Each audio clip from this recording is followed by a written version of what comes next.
because, you know, your chance can come in the first minute of the game or the last, and you have to be able to stay cool and execute, you know, and that's where you've seen it over the years. Some of the great players in the world, under pressure, they stay cold and you know, and they finish it. He has been good off the bench at times, though. He really has. He has come off some good moments, but yeah, had to take first time. Not that one tonight. No. It's OK, though. It does mean that Arsenal have dropped points in 4 of their last 6 matches. Not something Mikel Arteta will have wanted. Let's hear from him now. Mikel, how do you view that point on the road? Well, a really tough place to come. We knew that very difficult to dominate the game through long periods because they are really good. They drag you to a game where anytime the ball is in and around the byline or in the channel, you put the ball out for a throw-in, and it's like a casino. Anything can happen, and something really bad can happen. And you have to navigate through that. I think after the first 15 minutes, we started to dominate the game. Started the second half really well, the first 20-25 minutes, they scored the goal, and from there we lacked more composure, I think, to maintain the ball better, to play in the right areas, to stay more disciplined, because we started to give a lot of unnecessary free kicks away and with bad clearances, and allow the ball in the channels and start to generate set pieces, and they are really, really good at it, so credit to them as well, for sure. That first 15 minutes, did you make errors that are quite uncharacteristic of your Arsenal side? I don't know, it's part of the game. Sometimes you don't start that well, and sometimes it's credit to the opposition as well. You made the switch at half-time for Eze for Martin Odegaard. Was that tactical or injury? Yes, it was tactical. Yes, I think we needed a different kind of profile in the manner that especially they were pressing, and we started really, really well the second half. And then at the end, as you said, it felt like either team could have won that and either team could have lost it. Yeah, we had a massive chance at the end with a 1v1 all through for Guy Martinelli, but it didn't meant to be. 4 points the difference now. How much attention do you pay to this? Well, the same that I was used to pay 2 or 3 weeks ago. We have to do our job, and we're going to have to come to all these places the same like the rest of the team, and we know how tough it is. And you have to be at your best every game and have the luck that you need as well in games to conquer the 3 points each week. Mikel, thank you. Thank you. Yeah, Mikel Arteta looking visibly flat and disappointed there. These are Arsenal's next 6 fixtures in the Premier League. Their rearranged fixture with Wolves, which would have been played on the original date that they were going to play the EFL Cup final, has been brought forward to next Wednesday. It does mean, Theo, that they're going to play in the league again before Manchester City play their next game. How important could that be? Yeah, really important. It's I felt like with Man City getting the points yesterday, the days before, it's always that pressure of we need to do the job. So, look, it's still in their hands. Look, they have plenty of games to make up the points, of course, but everyone was going to look at that game when they play each other. Of course they are, as a neutral. But, look, Arsenal, he won't happy. He would not be happy with that. He'd be unhappy with a lot of players as well tonight because they were indifferent, should we say. Some of the things that I picked out from that interview, him saying they lacked composure and they were giving away unnecessary free kicks. It felt uncharacteristic of Arsenal tonight. Do you agree? I think so, yeah. I think it's the pressure. But saying that, it's a difficult place to go. I think he referenced that, you know what you're getting when you go to Brentford. It's not going to be easy, but you've got to try and make it easy. But I think you have to cut out individual mistakes. In terms of the concentration levels, has to be high. You have to limit them of chances. They didn't do that, really. Thought Brentford were better in the second half. I thought Arsenal wasted the first half. Eze weren't good enough. You know, I still feel like he's playing with a handbrake on. I know he ain't played games and probably not match fit, but you still expect a little bit more. But yeah, they were different. They were different tonight, and I think that's a mentality thing, if I'm being honest. And they've got to be careful, Theo, because the narrative is going to continue, isn't it? To say this has happened before. They don't want to slip up like they have in the past. Yeah, and it'll be interesting as well in the dressing room if they're going to be constantly reminding each other of this. People like your Declan Rice and your Odegaard. Do you think they will? I don't think they should. I think it's not a good place to be when you're looking at other results. But part of me feels like they will. But they need to.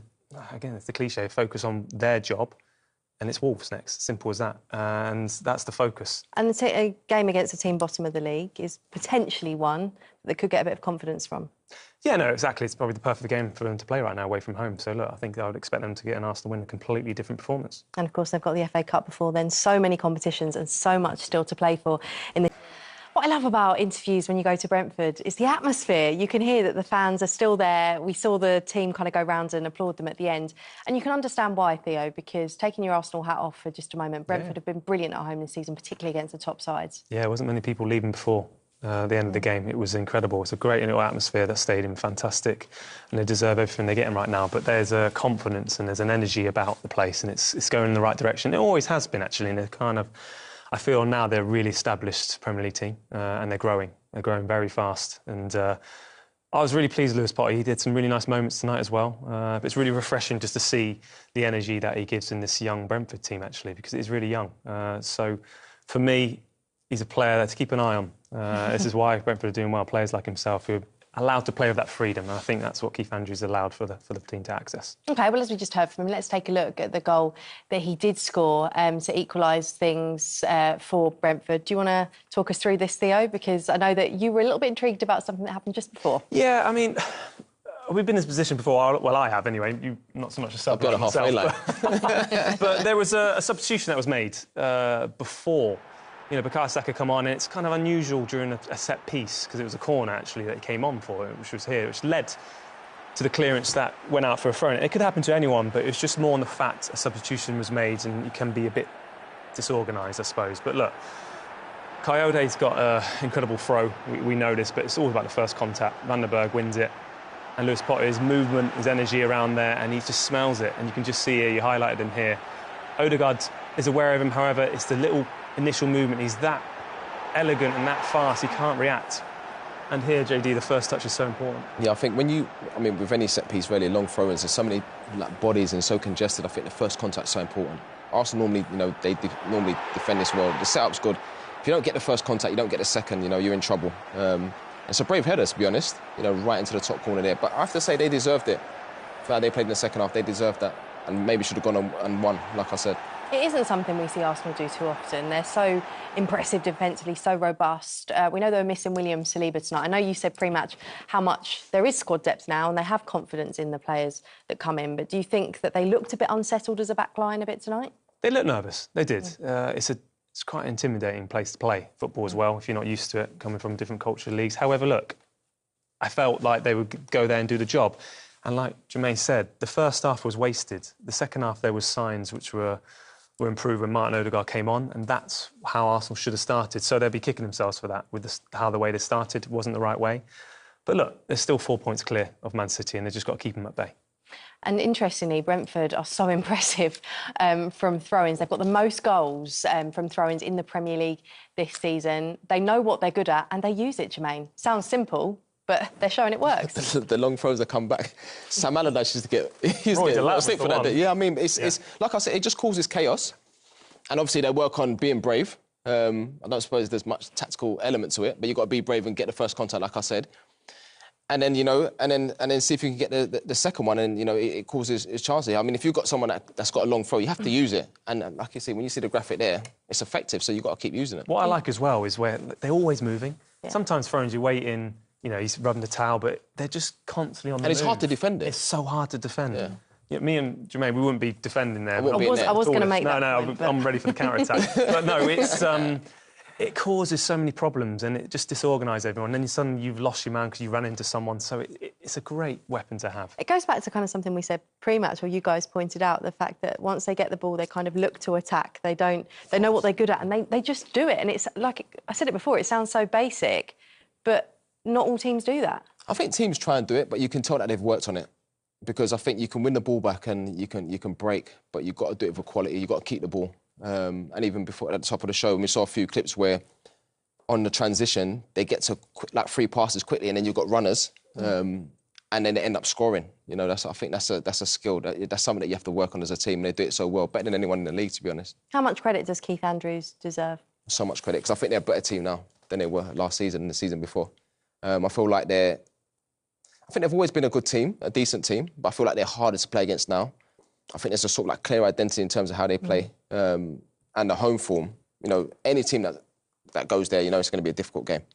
It does feel like they're so incredibly well coached, well drilled, and there was a lot said about him being the set piece coach before, but it's almost like that's working to their advantage. It's just refreshing. I think we've said it at the top of the show, like you were saying, you put players in positions where they're going to be creative and to play with that spark and that freedom, that energy, and Keith Andrews has allowed that to happen in certain ways, and he does not let teams get back into shape. Very refreshing. He wanted to win the game at the end. Some teams would just want to keep that point but they knew, they could smell that they could get a result tonight.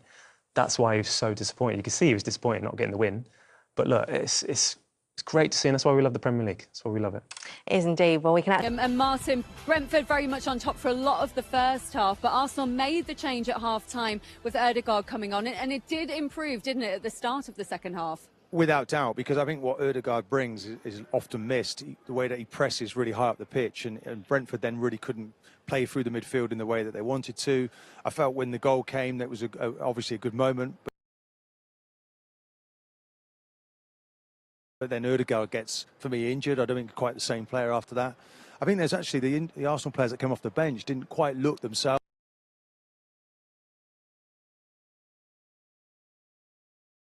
Standout player Declan Rice for Arsenal was almost immense, the amount of distance he was covering, and it was just, you know, it was a standout player. But I think what you do, you take that point and you say, okay, right, we'll take the point, we're off. You know, I think that's now 24 games, derby games that Arsenal have played in without losing. There's 5 more derby fans here. That local rivalry is it didn't bother him at all, honestly. No, is intense. But credit to Brentford and Keith Andrews, what he's achieving here, the way that they developed the team. Obviously, that foundation was created by the previous manager. But boy, are they taking, you know, adding extras to it, the long throws, the set pieces. You can see it was, I couldn't see Arsenal surviving that last half an hour without conceding from a set piece. And so it told. They've taken some big scalps here, Brentford, though. So a point here is not easy to get. But is the concerning thing for Arsenal fans that the down in that low block, I think, you know, they could have moved it quicker. In the end, it came down to a cross and a header from Madueke, but it can't be too disheartened. I think anyone who comes here they know they're going to be in the game. It's a difficult place to come.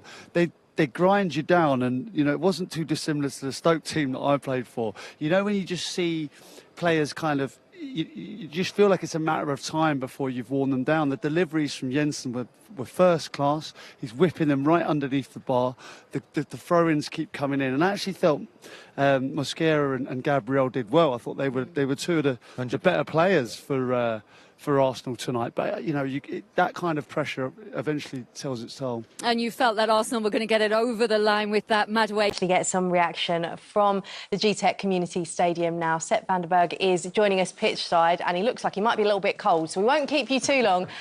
Sepp, congratulations, firstly, on a big point. I'm saying congratulations, but do you feel like potentially you deserved a bit more from that match? I think deserve is a big word, but I think if you look at the end of the second half, we get a good opportunity, maybe a couple, to score the 2. Keane, wow, what an end to that game. I know you had to sit and watch the end of it just on the bench there, but a point gained, how do you feel about that? Yeah, a big point in the end. It could have gone either way at the end there, as you said. They go down one end, then we go down the other end. But yeah, I think at the end of the day we deserve the point, and we're happy. Once again, though, you've managed to take points off top teams. How do Brentford raise their levels to do this? You know, I think the squad we've got, we can do special things, and like you said, to play the top teams and take points off them, that's our aim every time. And yeah, like I said, we've got a specials team, so hopefully we can carry on. You got a second bite of the cherry there with the header. There was no mistaking that one. No, definitely not. Yeah, I should have scored the first one, but yeah, I was lucky enough that the second one dropped to me, and yeah, I wasn't going to make a mistake this time. With Keith Andrews this season, what belief does he install in you all? What does he bring to a training session and your team? You know, I think the way he speaks to us every single day, the way he holds the meetings, the training sessions, you know, he speaks so highly of us players and the staff around us. And you know, like I say, we've got a special group, absolutely unbelievable group, and yeah, we can definitely do something special this season. In terms of something special, as you said, you're talking about European places, maybe? Yeah, who knows? You know, that's the aim. Hopefully, we can finish as high as possible. But yeah, we'll see at the end of the season. All right, well done on the point tonight. Thank you. Thank you.